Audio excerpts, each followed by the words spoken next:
Hello guys, today I have a Samsung washing machine 80T504DAEA, and today I will show you how you can clean the filter.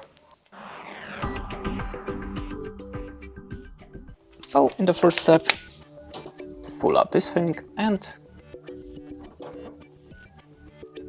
just pull to the front side. Now turn the filter to the left side. Don't be afraid to use a little force. Now just take it out, then you can clean it under the water. After that, just put it back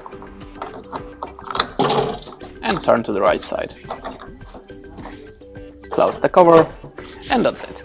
Thanks for watching, leave us a like, recommend, and goodbye.